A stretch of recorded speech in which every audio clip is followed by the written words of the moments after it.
There's been a lot of talk about the implementation of legalizing marijuana supported by the voters in 2012. How do you think this will impact local communities like Spokane? Well, there's still a lot of unanswered questions. We have the federal illegality that we're dealing with, and the letter from the U.S. Attorney General Holder describing under what conditions that the federal government won't interfere at a state level.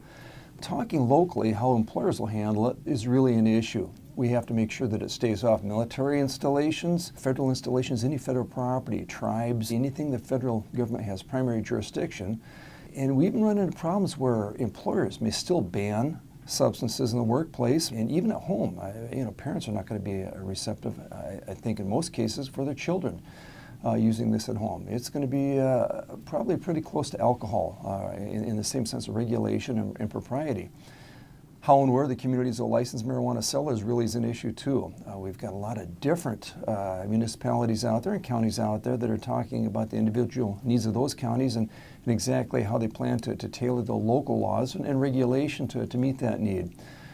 One of the big issues, though, is getting money to local governments to provide additional resources to public safety, which will have an increased presence and workload depending upon the distribution, networking, retail sales of marijuana.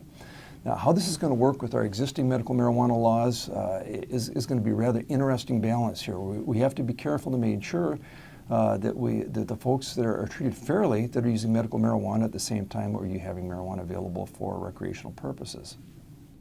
You have legislation addressing tax revenues from that recreational marijuana. Tell us about the bill. Well, Spokane Sheriff Ozzie Knezovich directly requested this funding, however much it ends up being, to be used for local law enforcement and gang efforts. And I totally agree with this. This is a great idea. I'm really glad he brought this to our attention. And as a result, State Representative from the 4th District, Matt Shea, and myself sponsored House Bill 2732 to answer this request.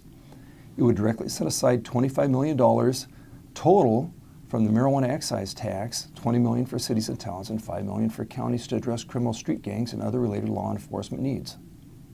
There's a lot of people in Olympia every day. Who from your district has visited the Capitol recently? Many people have been here.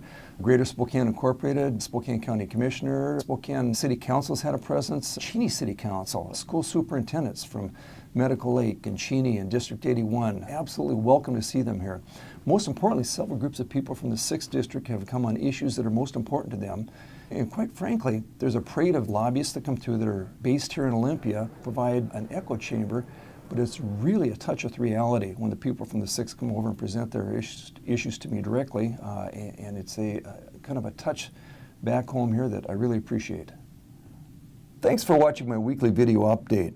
If you ever have any questions, concerns, or suggestions, please contact my office at the information on your screen.